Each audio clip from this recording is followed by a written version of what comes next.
All right, welcome back to U.S. history. This is our second video about the Civil War, and we're going to be very battle oriented today, as well as some other little topics at the end. So, last time we left off, we were talking about the Battle of Bull Run, and they had a bunch of picnics, and it was like the first big battle of the Civil War. And we found out that the Confederate won there, and then we also saw that the second Battle of Bull Run was a Confederate victory as well. And so today we're picking up in Antietam, which happened right after the Battle of Bull Run battles. So after the victory at Bull Run, Robert E. Lee decided to take the war into enemy territory. Remember, Lee is with the Confederates. And so in September, he crossed the Potomac River into Maryland, hoping to disrupt transportation and communication systems to Washington. He hoped that success on Northern soil would help him gain foreign assistance for the Confederacy or force the Union government into ending the war. Well, on September 13th, a Union private found 3 cigars wrapped in papers. These were Lee's orders to one of the generals, orders that revealed all of Lee's battle plans. And when McClellan, the northern guy, was shown the orders, he was overcome with delight. And he waved them and boasted, and here's a paper with which, if I can outwhip Robert E. Lee, I will be willing to go home. So he's just so elated. So within a day, Lee learned that McClellan had his battle plans because McClellan didn't keep it safe. And so um, he, Lee, the Confederacy, quickly gathered his army, a force of about 30,000, and he set up a defensive line at Antietam Creek near Sharpsburg, Maryland. And there they waited the onslaught of McClellan's 87,000 troops. But on the dawn of September 17th, Union forces attacked the Confederate line. At one place between the two armies stood a 40-acre cornfield ripe and full and ready for harvest. There was, in fact, a grim harvest that day as the cornfield became a killing field. The day was a furious swirl of blood, sweat, and smoke as the armies held each other in death grip. One Confederate recalled, this is a quote, "The sun seemed almost to go backwards, and it appeared as if night would never come. When night finally fell, 24,000 men had been killed or wounded. It was the bloodiest one-day battle in American history." Lee slipped his battered army back across the Potomac into Virginia. Antietam was technically a Union victory because the Confederates had withdrawn, but in reality, however, the battle was a draw. Even so, Lincoln used news of this battle to announce the Emancipation Proclamation. So, that's Antietam, the bloodiest day in American history. Now, we are going to skip ahead a little bit. There's plenty of battles that happened in the Civil War that we're not going to be able to get to. We're hitting the high spots. So, after the draw at Antietam or Union victory, we're going to head to Gettysburg. So, Confederate armies in the West had not fared well against Union forces, and growing shortages among Lee's own troops convinced him that the South needed a victory on Northern soil to help him turn the tide. So we see that mindset again. I need a victory on Northern soil.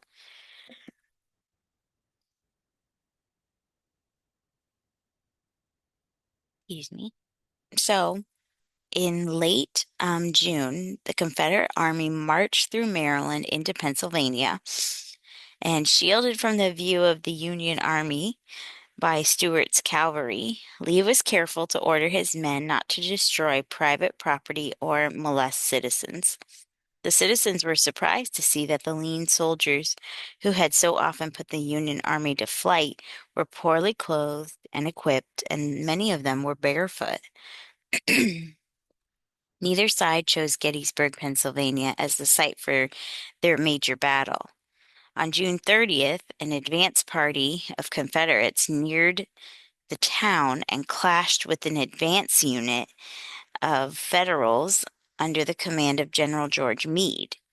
Um, so the two armies kind of stumbled on each other, and that's how they started fighting. So it wasn't not an ideal geographic location at all. It was brutal fighting. On July 1st, the advancing Confederate Army drove the Union back. The Union Army had been entrenched on a high ground south of Gettysburg, and the next day, Lee, who by then had almost his whole army in place, renewed the assault on Meade's position. So the South is renewing the assault on the North. But the Union reinforcements held up the line. So this is a multiple day battle. This is like 3 days. So on July 3rd, Lee, the South, made one final attempt to dislodge Meade's army by ordering an assault on the center of the Union position along the Cemetery Ridge. Fresh troops, mostly veteran Virginians under the command of General George Pickett, formed a line nearly a mile long and marched into the face of the murderous artillery fire. Those who survived Pickett's charge and reached Union lines engaged in fierce hand-to-hand combat. Fighting on three sides with no reinforcements, Pickett's men were quickly overwhelmed. About 6,750 men of the original 12,500 who had made the charge were either killed, wounded, or captured. And when Pickett returned numbly to the Confederate lines, Lee ordered him to rally his division for the expected Union counterattack. Pickett reportedly replied, "General, I have no division." Ooh. So the Battle of Gettysburg was finally over. The two sides had suffered 50,000 casualties between them. It was the single bloodiest engagement of the war. 2 days later, the retreating remnants of Lee's army crossed the Potomac into Virginia, and Meade, exhausted by his costly victory, failed to stop him. The South would never recover from the loss at this battle. Yet the war was far from over. Names of sites on the Gettysburg battlefield still invoke images of the savagery of the conflict. You have Cemetery Ridge, Round Top, Little Round Top, Devil's Den, and the wheat field. With the human wreckage of war strewn across the Pennsylvania countryside, 17 acres of the hotly contested ground were set aside to bury men who had fallen there. 4 months after the battle, the cemetery was dedicated. More than 15, excuse more than 15,000 spectators, including a lot of governors and the president, were present. The first speaker was a noted orator, Edward Everett, and he spoke for 2 hours. Lincoln then spoke 10 eloquent lines. His Gettysburg Address. He noted the common courage and sacrifice of the soldiers. Everett later wrote to Lincoln, "I should be glad if I could flatter myself that I came as near to the central idea of the occasion in 2 hours as you did in 2 minutes." So I'm going to read to you the Gettysburg Address because it's it's pretty good and it is short. And it was given on pretty much exactly the day that we're recording this, November 19th, 1863. 77 years ago, our fathers brought forth on this continent a new nation, conceived in liberty, and dedicated to the proposition that all men are created equal. Now we are engaged in a great civil war. testing whether that nation or any nation so conceived and so dedicated can long endure. We are met on a great battlefield of that war. We have come to dedicate a portion of that field as a final resting place for those who here gave their lives and that the nation might live. It is altogether fitting and proper that we should do this. But in a larger sense, we cannot dedicate, we cannot consecrate, we cannot hallow this ground. The brave men living and dead who struggled here have consecrated it, far above our poor powers to add or detract. The world will little note nor long remember what we say here, but it can never forget what they did here.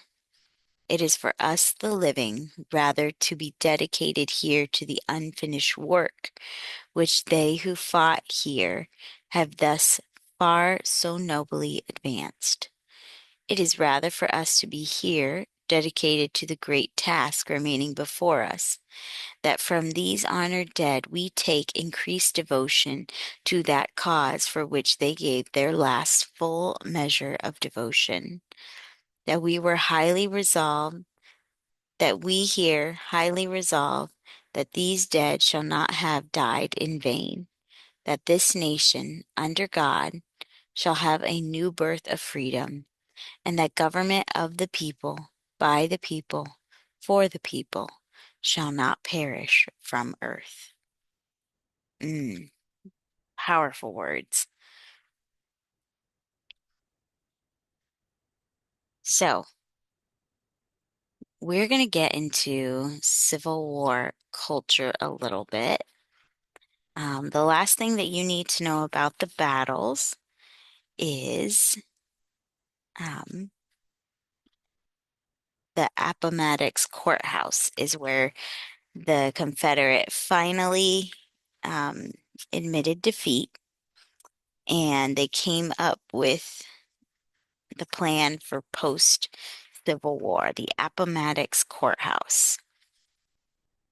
But let's get into Civil War culture. War consists of more than dramatic clashes of arms on the battlefield. In addition to the suffering of the wounded was the quieter but no less real suffering of those at home. Behind the lines of battle lay large civilian populations and their governments, all of which tried to function as effectively as possible in the strained circumstances of war. So, because most of the fighting took place in the South, life there was far more difficult than in the North. So, the conclusions that you came to from reading the Civil War letters in class was accurate. Confederate money, um, this is just something kind of interesting to note, was nicknamed graybacks, and they had little value, which made inflation a reality in the South. The South possessed very little gold and silver, and so the Confederacy found itself printing paper money with little to support it except confidence in the government. And as people realized the worthlessness of that money, and as the Confederate successes on the battlefield dwindled, prices soared. So by late 1864, hams were selling in Richmond, Virginia for as much as $350 a piece. And by the following January, flour was $425 a barrel. So by the end of 1864, Confederate money was worth 1/40th of its face value. And after the war, of course, it was worth nothing. Many who invested heavily in the Confederate cause lost everything that they possessed. Some goods were extremely scarce, and both civilian and soldiers suffered from shortages, specifically of food and clothing. People learned to make do with what was available. Newspapers in Vicksburg printed their issues on wallpaper when supplies of newsprint ran out. A Memphis newspaper used shoe polish when it had no more ink. Sometimes the shortages resulted in anger and violence. In April 1863, hungry women in Richmond started a riot because of the bread shortages. Mobs smashed windows, broke into stores, and stole food. Only when Jefferson Davis personally confronted the rioters and persuaded them to disperse did the violence stop. So the primary cause of all these shortages was the Union blockade of the Confederacy. Remember the Anaconda Plan? This is the result. Some daring merchant ships called blockade runners risked the wrath of the Union Navy to bring supplies into southern ports, where those goods were sold at enormous profits. So many blockade runners, usually operating at night, were successful. And historians have even noted that the Confederate effort was well organized and administered, and that Southern defeat might have come much sooner without blockade runners. But even nonetheless, Southern trade dropped below pre-war levels. One of the primary reasons for this drop was the fact that the British, with the mightiest navy in the world, chose to accept the blockade. They didn't try to fight it. Had Britain been determined to trade with the South as it normally did, the North could not have stopped the British from um, doing that. So as the war progressed, the Union built more ships and captured more Confederate seaports. And as a result, the effectiveness of the blockade increased, and blockade running became too hazardous to be profitable. So let's go to the North. The situation on the northern homes was a lot easier, but it was not without its problems. Inflation and shortages also plagued northern families, but neither became as severe as in the South. In fact, after the first shock of succession, the North actually entered a period of prosperity. With most farm workers always away fighting, farmers learned to rely more heavily on machinery, such as McCormick reapers, to do the work. And as a result, northern farms produced more foodstuffs during the war than they had before. Likewise, heavy industries such as ironworking profited from the Union Army because they needed cannons and iron ships and other war supplies. So at the close of the war, an increasingly prosperous North stood in marked contrast to this devastated and war-torn South. So I'm going to go through and highlight some people that we don't normally hear as much about. We're going to look at African American soldiers and women. So over 21,000 women served in the Union as medical aides. So that's a lot of women um, helping out in the nursing capacity. Just a second, I'm trying to find something. All right. This is a picture of some of the ladies out at their camp, still having tea. Some women started taking on more leadership roles outside of the home. We've got Dorothea Dix, Clara Barton, Susan B. Anthony, and Belle Boyd. So Clara Barton was the lady who started the Red Cross. And so it was a lot of her work with the nurses during the Civil War that got the Red Cross started.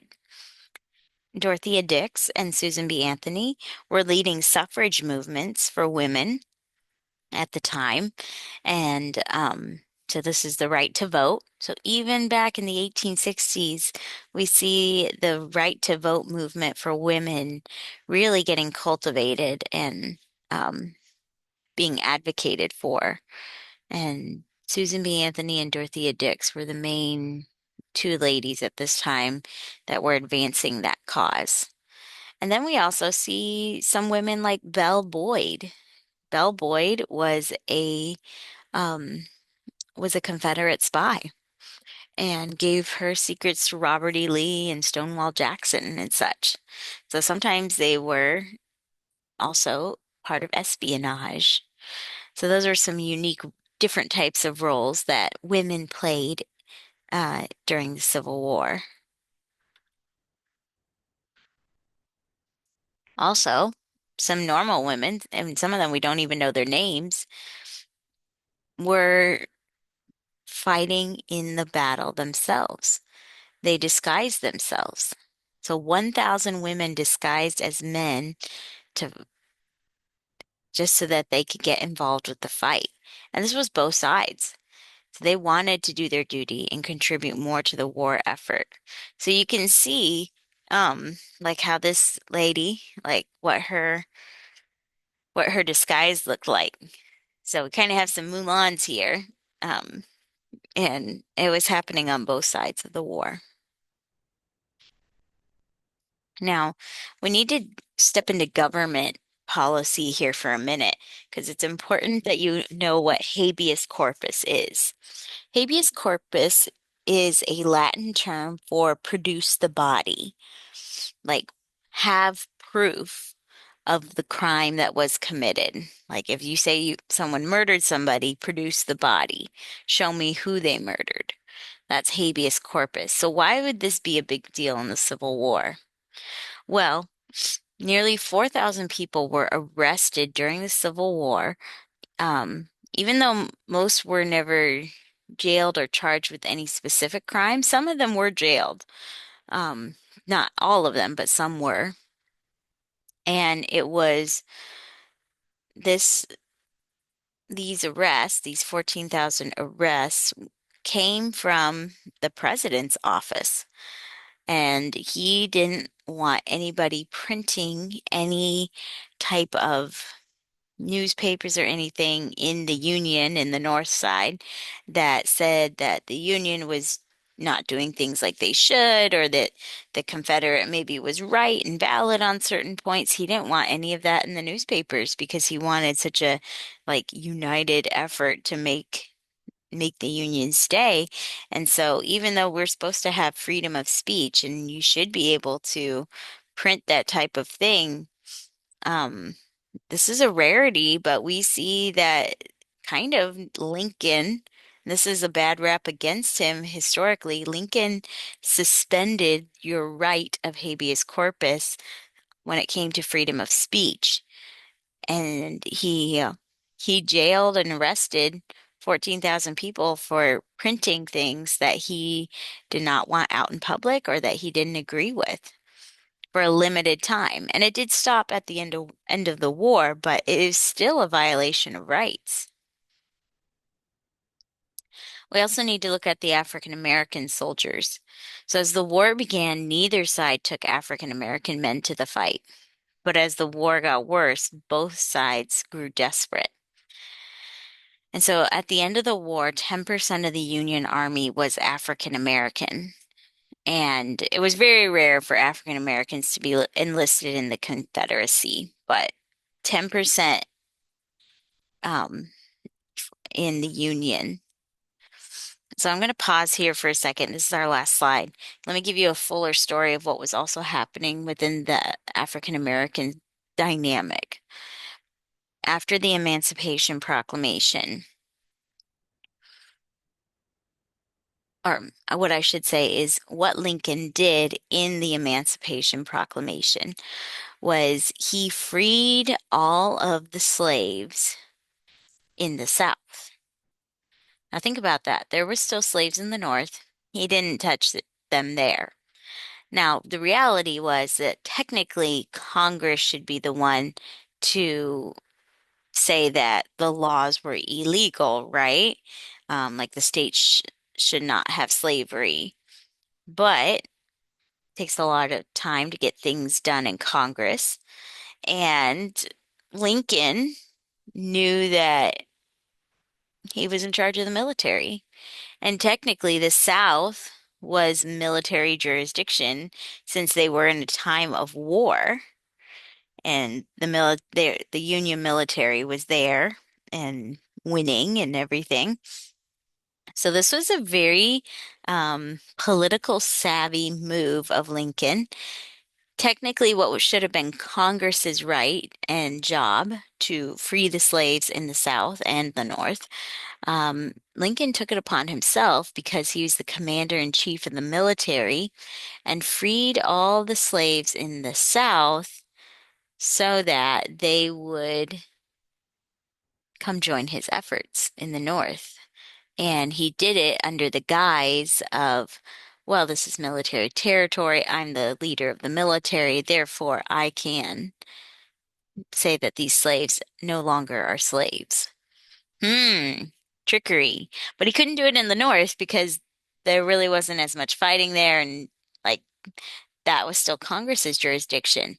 But he forced the optics that would eventually make Congress pass the 13th, 14th, and 15th Amendments, which did officially say that African American men um, were citizens and had the right to vote. So, interesting how that worked out. After the Emancipation Proclamation and the soldiers and the slaves in the South being freed, a lot of them actually went and joined the Union, and their families often followed behind. And so the women and children would follow behind the Union Army, and they would make food for them and get little payments or, do negotiations. They would do laundry. So it was a mutual relationship that was really interesting at the time. So, just a little context into the political savviness of the Emancipation Proclamation, as well as what it looked like for many, many slaves. So, the Civil War is officially over. It ended in 1865 at the courthouse in Appomattox, April 9th, 1865. So 4 years of gruel fighting, brother to brother.